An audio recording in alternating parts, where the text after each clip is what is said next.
Tentava fazer respiração boca a boca, abraçava ele, você não vai me deixar, você não vai me deixar. E minha mãe desmaiada, todo mundo assim. Aqui ele devia ter uns 20 e poucos, 30 anos no máximo, eu acredito. Porque ele morreu pouco tempo depois. Eu não conseguia dormir, eu não conseguia ficar bem nos lugares, tudo sabendo que minha mãe estava correndo perigo, né? Eles implicavam com a roupa que eu vestia, o jeito que eu falava, o jeito que eu andava, a música que eu ouvia, a comida que eu comia, tudo era de baiano, era errado, era feio, era ridículo. Olá, eu sou o Fábio Turci e este é o podcast Existo. Toda quarta-feira, o Existo vai trazer a história de alguém que vive na margem da sociedade. Alguém que muitos de nós julgamos sem conhecer, tratamos como inferior. Eu te convido a ouvir essas pessoas, conhecer e admirar a história delas. O episódio de hoje é sobre a força do Leones, de 33 anos.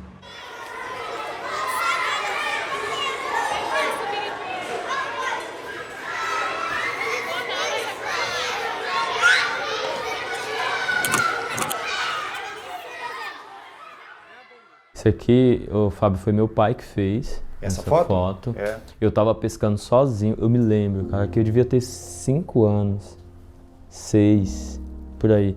Eu me lembro que eu tava pescando sozinho, e aí meu pai tava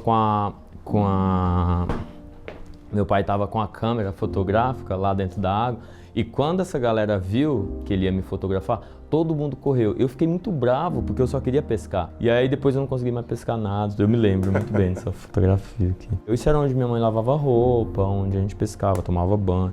Aí, enquanto ela lavava roupa, a gente pescava primeiro, porque de manhã a água era muito gelada, 7 da manhã. Aí pescava até umas 9, depois ia tomar banho de rio, até meio-dia. As fotos com irmãos e primos reunidos na beira do rio são das poucas recordações daqueles anos 90, no interior do Piauí. Na casa do Leones, eram pai, mãe, 5 filhos e a natureza. 7 pessoas numa casa pequena também.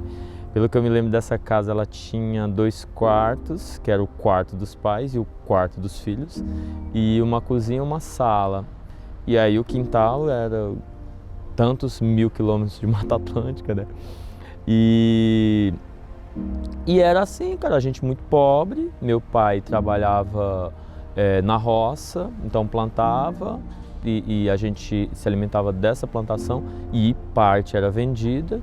Meu pai vendia frutas também, caçava, pescava e esse era o meio de sobrevivência. A gente não tinha luz elétrica, não tinha nenhum tipo de aparelho eletrônico. A escola não era uma escola, era um grupo escolar, não sei se você sabe como que é o grupo escolar, mas é um lugar onde não é seriado, não é segmentado, estuda todo mundo junto, então eu estudava junto com pessoas mais velhas. Isso até os 8, né? Eu completei 8 em agosto, meu pai morreu em setembro. E meu pai, como ele trabalhava com isso, um dia ele foi colher manga, né, para vender. E aí ele foi atacado por marimbondos, abelhas lá e tal. Estava no pé de manga, lá em cima. Isso. E aí ele foi atacado, ele tentou ainda se desvencilhar, isso minha mãe conta, porque minha mãe estava embaixo, né? E aí ele agarrou num galho podre, né, da manga, do pé de manga, e ele caiu. Aí ele quebrou o pescoço, já isso foi dito depois, né? Morreu no colo da minha mãe, que estava embaixo, assim. Quando eu cheguei lá, a imagem que eu tinha era do meu pai ensanguentado no chão, né, meu pai sangrando muito. E meu tio batia, ele chacalhava meu pai assim, tentava fazer respiração boca a boca, abraçava ele, você não vai me deixar, você não vai me deixar. E minha mãe desmaiada, todo mundo assim. Essa imagem que eu tenho é muito forte. Meu pai era muito brincalhão. Meu pai conhecia muita gente e foi assim uma perda gigantesca para a cidade pequena, né? Todo mundo conhecia e tal. Aqui ele devia ter uns 20 e poucos, 30 anos no máximo, eu acredito. Porque ele morreu pouco tempo depois. Ele morreu com 38, 36 ou 38. Quando ele morreu, ele tava com esse jeitão ainda, com essa cara mesmo. Muito parecido, muito parecido. Quando o seu Saturnino morreu, a família estava ainda maior. A filha mais nova não tinha completado 2 anos. E esse aqui é meu avô, que foi meu segundo pai, que cuidou da gente, né? Depois que meu pai morreu. A mãe e os 6 filhos se mudaram para a cidade, onde morava o avô. E aí eu morei dos 8 aos 15 com meu avô lá na cidade, né? Estudava lá perto, trabalhei como ajudante de pedreiro, trabalhava na roça, trabalhava em construção, trabalhei construindo rua de paralelepípedo. Anos depois, as 2 irmãs mais velhas se mudaram para São Paulo. O Leones viajou para visitá-las e, quando voltou para casa, já tinha deixado um pé na capital paulista. E gostei de São Paulo, né? Aquela ilusão doida de que rola dinheiro, lá no Piauí ganhava muito pouco e tal. E aí quando deu novembro, eu falei assim, mãe, eu vou voltar para São Paulo. Aí ela, como assim? Eu falei, vou voltar. Ela bateu no meu ombro e falou, o mundo é a melhor escola que existe, vai lá. O que eu tinha a fazer por você, eu já fiz muito bem, eduquei muito bem e tudo, confiava muito em mim. E meu irmão, de 15 anos, eu já tinha 16, meu irmão que estava do lado, ele falou, se ele for, eu vou junto. Aí ela falou, meu Deus do céu, e agora? E aí eu falei, tá bom, vamos junto, tudo. E aí a gente veio pra cá, os dois, 3 dias dentro de um ônibus clandestino com pouquíssimo dinheiro. Aí viemos morar com essas 2 irmãs que moravam aqui já. Isso já em 2005. Meu pai morreu em 97, a minha irmã veio em 2002, a mais velha, a outra em 2003 e a gente em 2005. Logo, os outros irmãos e a mãe também se mudaram para São Paulo. A família se juntou aos milhões de moradores de favelas da metrópole. Quantas pessoas ficavam nesse quarto aqui? Nesse quarto aqui ficavam, acho que 6. 6 pessoas? Isso, 6. Eu não me lembro como, mas eu acho que eram duas beliches, uma beliche aqui, uma beliche aqui e uma aqui, eu acho. Aí a gente morou na garagem, né? Eu mostrei pra ele lá onde era. Um dia você passa, tá Deus Amor lá. Depois você fala, tá a adega do Zezinho. É assim. Você morre de tédio na favela se você quiser. Porque você tem diversão por todos os lados. Entendeu? O apelido dele era Alface, mas a gente chamava ele de... E aí, moleques?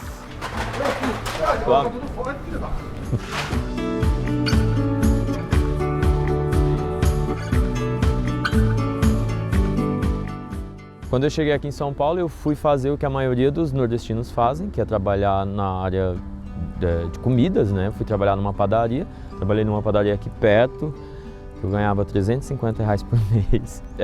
Trabalhava muito, muito, muito.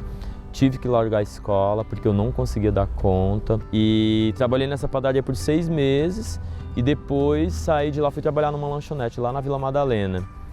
Na lanchonete, eu descobri que tinha uma escola perto, sempre eu tinha muito isso, que precisava terminar os estudos. Isso era uma coisa que minha mãe falava muito, tem que terminar, filho, tem que terminar.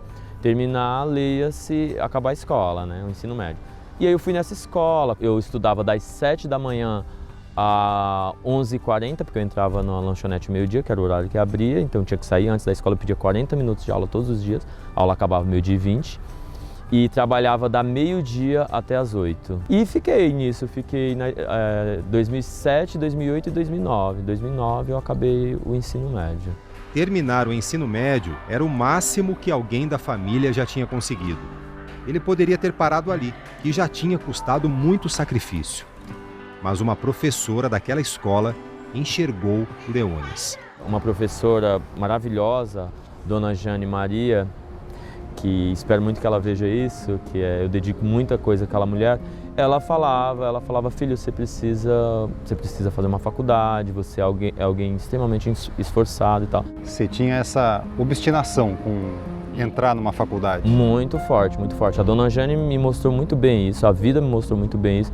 Eu olhava assim, nos lugares que eu trabalhava, eu falava, não vou ter condições, eu não vou ascender minimamente socialmente se eu não tiver uma faculdade. Só que mudar de classe social no Brasil é muito difícil. A pobreza passa de pai para filho, quase como a genética. Eu descobri o cursinho da Poli. Esse da USP não era pago, o cursinho da Poli era. Só que como eu era muito pobre, eu tinha 60% de desconto. E aí eu conseguia. Eu estudava das 7 da manhã até a 1 da tarde. E eu entrava no restaurante, lá, e agora em Osasco, no Super Shop, eu entrava 3h20 da tarde. Então, ficava a manhã inteira, trabalhava das 3h20 até fechar o restaurante no shopping. As pessoas ficam nos restaurantes até as 11. Eu chegava em casa muito frequentemente às 11h30. Dormi meia-noite para acordar 4h40, todos os dias, segunda a sexta-feira. Aos sábados eu trabalhava, como eu não podia, no meio da semana eu não podia trabalhar o dia inteiro, como as outras pessoas, aos sábados e domingo eu tinha que trabalhar da meio-dia até fechar o restaurante. E ele precisava estudar para o vestibular. Como mal sobrava tempo até para dormir, Leones estudava enquanto trabalhava. O garçom ele anda com uma comanda que ele vai anotando, tipo essa sua de jornalista aí. E aí é onde a gente anotava os pedidos. Lá eu aproveitava quando não tinha ninguém, eu me lembro que eu anotava as fórmulas dos ácidos, não sabia nada de química, mas eu anotava as fórmulas dos ácidos, fórmulas matemáticas, eu sabia todas as fórmulas de cor. Não sabia resolver nenhum exercício, mas sabia as fórmulas porque eu ficava lá. Decorava algumas coisas de outras datas, né? Eventos históricos. Então, estudei muito durante o trabalho, assim. Quer dizer, você anotava no próprio talãozinho de comando. Exato. De um lado era para eu fazer os pedidos e do outro era onde tinha minhas fórmulas. E isso de anotar no verso da comanda era uma forma de praticar, de ver se você estava memorizando direito? Exato. Praticar, memorizar, porque o vestibular tinha muito isso, né? De memorizar algumas coisas. E me ajudava bastante, porque eu ficava o tempo inteiro pensando, eu respirava o vestibular. E quem à noite servia a refeição para os outros, mais cedo tinha dificuldade para comer. Minha mãe preparava minha marmita às 5 da manhã e eu almoçava às 13 da tarde. Eu não tinha dinheiro para comprar almoço lá no cursinho, né? Meu dinheiro era para pagar o cursinho, vale transporte e tal. E por vezes eu abria minha marmita assim, tava azeda, e eu falava, putz, será que não vai dar para comer? Algumas vezes eu tentei assim, mas era impossível, aquela coisa horrível e tal. Eu comia um salgado, pegava um salgado ali e só ia comer à noite, quando dava o horário de janta do trabalho. Eu entrava às 3h20, sempre beliscava alguma coisa escondida, porque sentia muita fome, né? Mas ia almoçar só às 6h30, 7 da jantar. Almoçar, né? Porque eu não tinha almoçado. Frequentemente.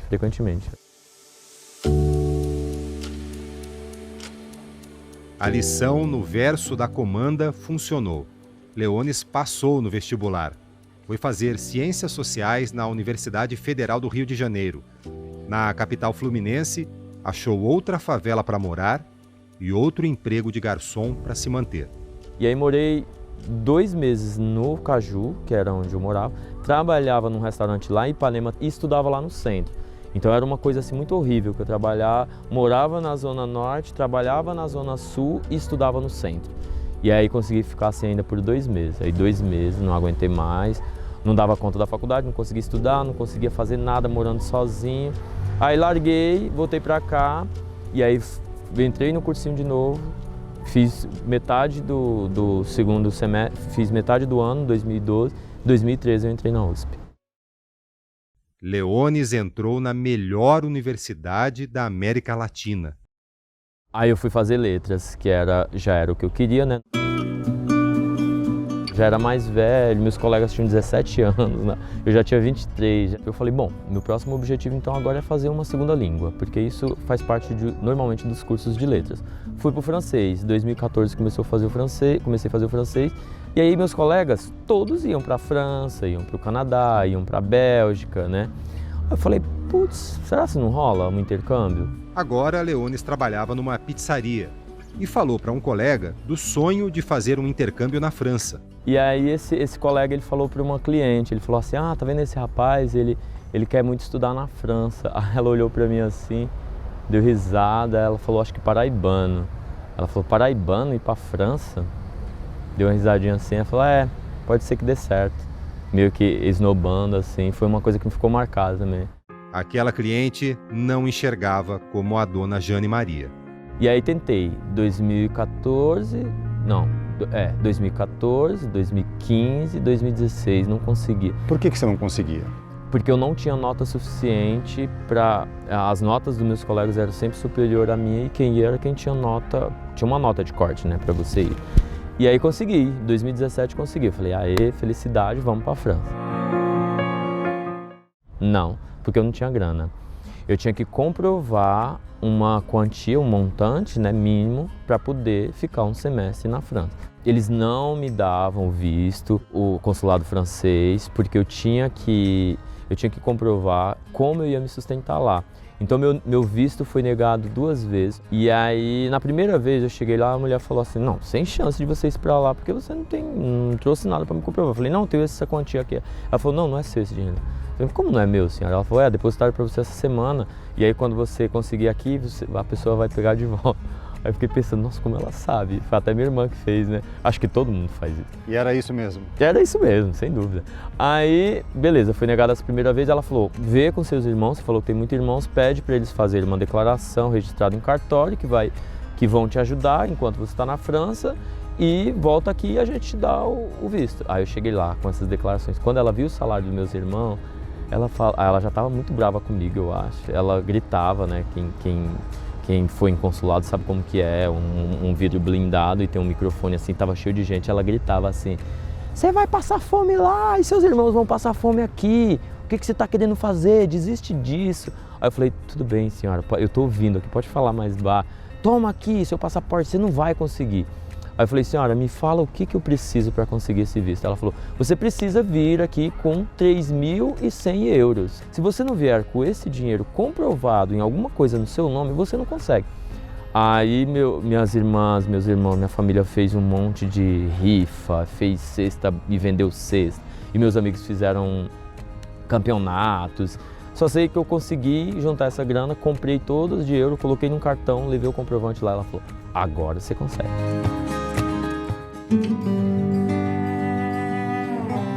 Eu fiquei muito assustado, já no aeroporto, aquele avião imenso assim, porque eu tinha andado de avião uma vez, eu tinha vindo do Piauí, da vez que eu fui para lá em 2013, a gente voltou de avião, eu e minha esposa. E aí, cara, quando eu vi aquele avião imenso assim, ele chegava e andava, não acabava, eu olhando pela aquele janela de vidro, eu falava, não vou aguentar, meu Deus. E aí deu certo, tomei um monte de remédio, misturei um pouco com vinho e deu tudo certo. Minha preocupação muito era de sobreviver lá. Não tinha tempo para ficar feliz, porque eu tinha que cozinhar, eu tive que correr atrás dos programas que ele tem de auxílio para estrangeiro, né, para intercambista. E aí fazia chamada de vídeo com meus amigos, tudo lá na favela, né, aqui onde minha mãe morava e tudo. Eu falava assim, onde eu tô, os caras, você tá playboy, onde você tá? Eu falei, não, daqui a pouco tô aí de novo, tô devendo até as calças para poder fazer isso. Antes da viagem, Leones havia conseguido um estágio numa escola particular, o Pentágono, na zona sul de São Paulo. Ao voltar da França, ele retomou o estágio. Com 30 anos, já promovido a professor substituto, Leones começou a dar aulas de literatura. No Visconde Partido ao Meio, o Calvino, lá no prefácio, ele vai dizer que ele teve como objetivo escrever um livro que fosse divertido, né? E a gente tem inúmeras partes que mostram um pouco essa tentativa dele. Fazia apenas 9 anos que ele tinha lido o primeiro livro da vida. As minhas leituras anteriores sempre foram de escola muito precária, né? No ensino, na escola lá no Piauí ainda. E o primeiro livro, de fato, que eu me lembre foi já aqui em São Paulo, eu já tinha 21 anos de idade, que foi o Dom Casmurro. Foi uma leitura que me marcou muito, era uma leitura obrigatória para o vestibular. Leones leu Dom Casmurro, de Machado de Assis, nos intervalos do trabalho, no mesmo lugar onde anotava as fórmulas de química no verso das comandas. E eu só me lembro que foi uma experiência assim, muito marcante, porque eu me lembro do livro, eu me lembro de estar ali sentado naquele lugar que não era nem um pouco propício para a leitura, porque é um barulho absurdo, um cheiro absurdo, né, de comida, de várias comidas diferentes, a praça de alimentação de um shopping, e as pessoas fazendo qualquer coisa menos lendo. Enquanto meus amigos iam aproveitar o horário de descanso, eu ficava na praça de alimentação lendo. Não entendia algumas coisas, porque é uma linguagem difícil. Eu me reconheço, né, que eu estava me alfabetizando de fato ali. Antes daquilo eu me considerava talvez um analfabeto funcional, não sei. é o que eu penso hoje, né, como um leitor muito mais assíduo e um professor de literatura, o que é muito curioso, né?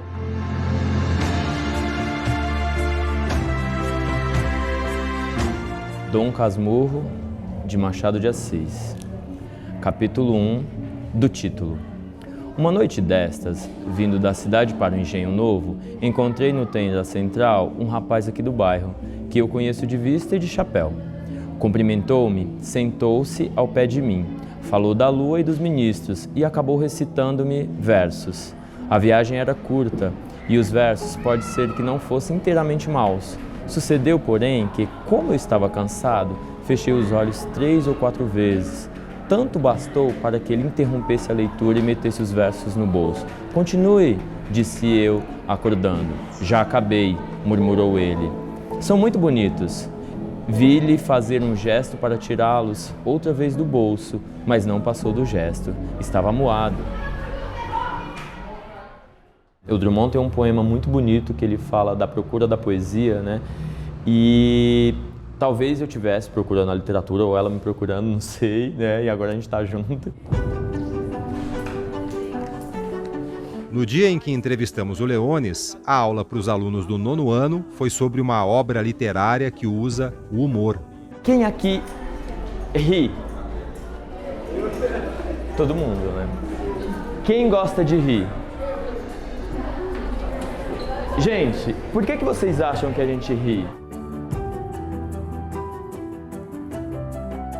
Eu sempre sofri muito preconceito. E eu me lembro muito de uma frase que um colega falou pra mim. Ele virou pra mim e falou assim: você pode ter a roupa que você quiser, mas você nunca vai deixar de ser baiano. Eles implicavam com a roupa que eu vestia, o jeito que eu falava, o jeito que eu andava, a música que eu ouvia, a comida que eu comia. Tudo era de baiano, era errado, era feio, era ridículo.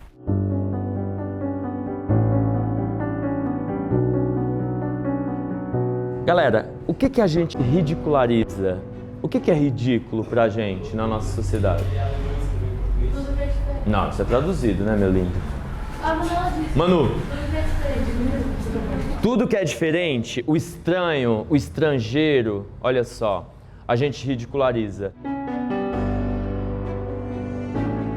Se você observar, por exemplo, minha voz, meu sotaque, hoje ele é uma coisa meio bizarra, porque é um arremedo de paulista com paulistano, com piauiense, que sei lá o quê. É um não lugar, porque eu treinava diante do espelho como falar igual meus colegas, porque eles ridicularizavam muito. Adolescente ali, todas aquelas descobertas e tal. Então era muito humilhante, chorava, ficava muito mal, não queria sair. Você treinou para perder o sotaque? Exato. Eu olhava diante do espelho e falava, eu não posso falar como eu falava no Piauí.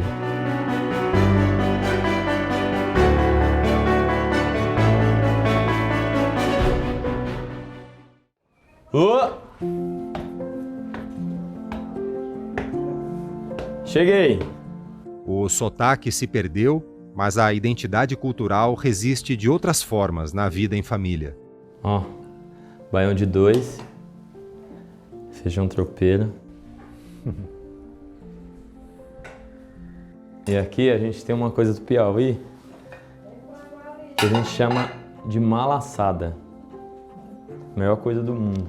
Ó, tipo uma torta com macarrão, sardinha, queijo e mais um monte de coisa que é muito boa. O pessoal come muito na Semana Santa, lá no Piauí. Quem fez foi a dona Irene, que ainda mora na mesma favela onde a família sempre viveu em São Paulo, na Zona Oeste. Mas agora numa casa mais nova, que o Leones comprou com dinheiro emprestado. Até maio deste ano, ela era vizinha de um córrego cheio de esgoto. E a casa ficava alagada sempre que o córrego transbordava com a chuva. Olha como é que tá de água isso aqui, ó. E aí você quis dar um novo chão para sua mãe. É, cara, eu não conseguia dormir, eu não conseguia ficar bem nos lugares, tudo sabendo que minha mãe estava correndo perigo, né? Porque é um perigo real lá, então eu ficava muito preocupado, eu tinha muito medo. E aí eu falei, não, vai ter que fazer esse movimento. A dívida com a casa da mãe apertou as contas, porque o Leones e a esposa, Márcia, com salários de professores, estão pagando o próprio apartamento. Ô, fala, seu João. Seu Ronaldo, os caras estão comigo aqui. Eu vou... acabou de chegar ali filmando. Ele tava me filmando. O trabalhador da portaria do condomínio ainda tem o sotaque. Até quando?